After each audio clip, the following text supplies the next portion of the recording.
વડોદરા શહેરના વાઘોડિયા રોડ ઉપર આવેલી સાહિત્ય ગ્રીન ફ્લેટ્સના 212 જેટલા મકાનોમાં રહેતા રહીશો દ્વારા પાણી માટે વલખા મારવામાં આવી રહ્યા છે, જેને લઈને પાલિકા ખાતે રજૂઆત કરવામાં આવી।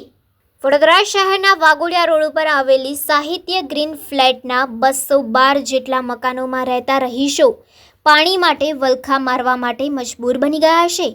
અવારનવાર રજૂઆત કરવા છતાં પણ પાણીની માંગ સંતોષવામાં નહીં આવતા આજે રહીશોએ તંત્ર સામે આક્રોશ વ્યક્ત કર્યો હતો।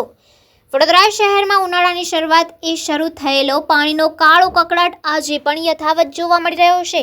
શહેરના પૂર્વ વિસ્તાર વાઘોડિયા રોડ ઉપર આવેલ સાહિત્ય ગ્રીન ફ્લેટમાં છેલ્લા 3 વર્ષથી પીવાના પાણીની વિકટ સમસ્યા ઉદ્ભવી છે। સ્થાનિકોના આક્ષેપ મુજબ ખારું પાણી આવી રહ્યું છે, જેના કારણે લોકોને તકલીફ પડી રહી છે, લોકો બીમાર પડી રહ્યા છે।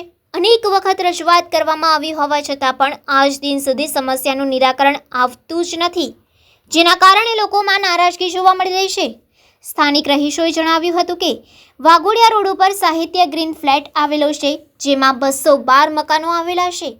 છેલ્લા 2 વર્ષથી પાણી આવતું જ નથી, ખારું પાણી આવે છે એ પણ આટલા મકાનોને પરવડતું નથી। કોર્પોરેશને અમારા જે કમિટી મેમ્બર છે એમના દ્વારા અનેક વખત રજૂઆત કરવામાં આવી છે, પણ એનો કોઈ યોગ્ય ઉકેલ આવ્યો જ નથી। નાના બાળકો, વૃદ્ધો છે, એમને પાણીની જરૂરિયાત વધારે હોય। અમે બધા વર્કિંગ વુમન્સ છે, જ્યારે જોબ પરથી આવીએ છીએ ત્યારે પાણી હોતું નથી। પાણી વિના કરીએ શું? જીવન જરૂરિયાતની વસ્તુ છે પાણી, એટલે પ્રથમ પાણી જોઈએ છે। પાણીની જરૂરિયાત પૂરી કરશે તો જ પછી અમે ચૂંટણી માટે કંઈક વિચારીશું। મત માંગવા તો બધા આવી જાય છે, પણ પ્રાથમિક સુવિધાઓ જ મળતી નથી। આ સમસ્યાનું નિરાકરણ નહીં આવે તો પછી અમે ચૂંટણી બહિષ્કાર કરીશું, તેમ સ્થાનિક દ્વારા જણાવવામાં આવ્યું। વાઘોડિયા રોડ પર સાહિત્ય ગ્રીન ફ્લેટ છે, માં 212 મકાન છે। 2 વર્ષ થઈ ગયા, પાણી તો અહીંયા આવતું જ નથી। ખારું પાણી આવે છે તે પણ આટલા મકાનોને પૂરું નથી પડતું। અમે કોર્પોરેશનને બધી બહુ જ વખત આ લોકો જે અમારા કમિટી મેમ્બર છે એ લોકોએ બધાએ બહુ રજૂઆત કરી, પણ એનો કોઈ જ ફેસલો આવતો નથી। અહીંયા નાના બચ્ચાઓ છે, વૃદ્ધ માણસો છે, એ લોકોને પાણીની જરૂરિયાત વધારે હોય। બધા અમે લોકો વર્કિંગ વુમન્સ છે, તો પાણી અમારી પાસે અમે જ્યારે આવીએ છીએ જોબ ઉપરથી ત્યારે પાણી હોતું નથી, તો પાણી વગર શું કરે? કારણ કે પાણી જીવન જરૂરિયાતની વસ્તુ છે, એટલે પાણી તો પહેલાં જોઈએ જ। જેમ કે પાણી જીવન જરૂરિયાતની વસ્તુ છે, બરાબર? આગામી સમયે ચૂંટણી આવી છે, એનું શું કરશો? ચૂંટણીમાં શું થાય? એમાં પાણીની જે અમારે પાણીની જરૂરિયાત છે એ પૂરી કરશે તો કંઈક વિચારીશું અમે લોકો। પછી તમારા વોર્ડના વોટિંગ માંગવા આવશે ત્યારે તમે શું કરશો?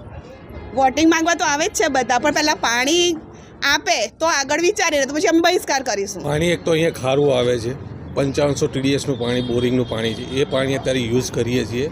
એ પાણીમાં અત્યારે લોકોને ઘણી બધી સમસ્યાઓ થઈ છે, જે છોકરાઓ બીમાર થાય છે, વાળ બહુ મોટી તકલીફ થાય છે આમાં।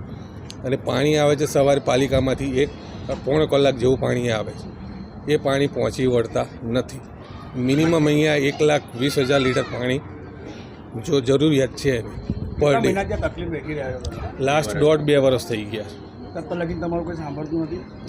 અમે ટેન્કર વચ્ચે ચાલુ કર્યા હતા, આયા નૈતિકભાઈ શાહ છે એમણે મોકલ્યા ટેન્કર, પણ પછી પાછા બંધ કરી દીધા એમણે। કેટલી તકલીફ પડે છે પાણી નહીં આવવાની? પાણીની તકલીફ એટલે સમસ્યા તો ચાલુ જ છે એની। તમારી શું માંગ? ઓનલી ફોર પાણી નહીં આવે તો પછી અમે આગામી ચૂંટણી આવે છે એમાં વિચારીશું।